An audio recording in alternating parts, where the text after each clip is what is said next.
السلام علیکم، امید کرتا ہوں سب خیریت سے ہوں گے۔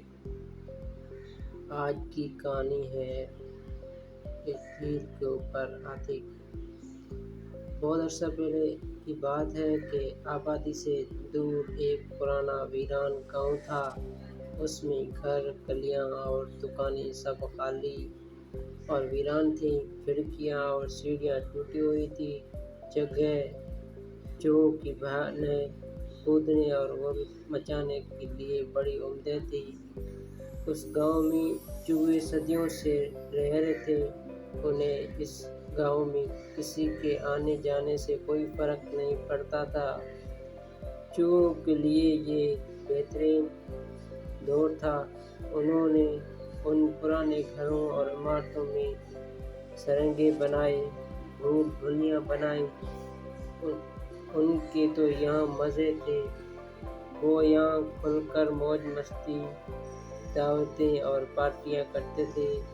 اور یوں وقت گزرتا گیا۔ ایک دن ہاتھیوں کا ایک بہت بڑا گروہ، جن کی تعداد درجنوں میں تھی، گاؤں سے گزرتے ہوئے مغرب کی جانب ایک بڑی جھیل کی طرف بڑھ رہا تھا۔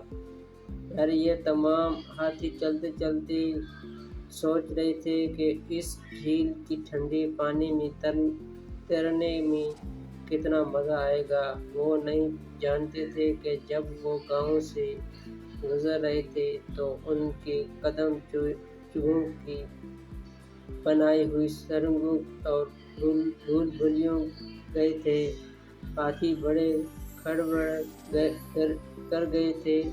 چوہوں نے فوراً میٹنگ بلائی۔ اگر ان کا گول واپس دوبارہ ادھر سے گزرا تو ہم برباد ہو جائیں گے۔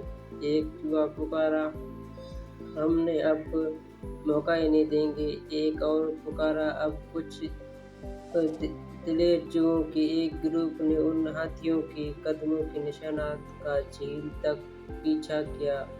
وہاں انہیں ہاتھیوں کا بادشاہ ملا۔ بادشاہ کے سامنے جھکتے ہوئے ایک چوہا باقی سب کی نمائندگی کرتے ہوئے بولا، بادشاہ سلامت! یہاں سے ہماری چوہوں کی آبادی زیادہ دور نہیں ہے۔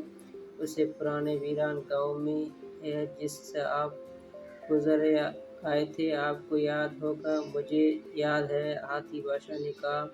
ہم ہاتھی ہیں، ہمیں نہیں معلوم ہوا کہ وہاں چوہوں کی آبادی موجود ہے۔ وہاں آپ کو نہیں معلوم تھا۔ اس چوہے نے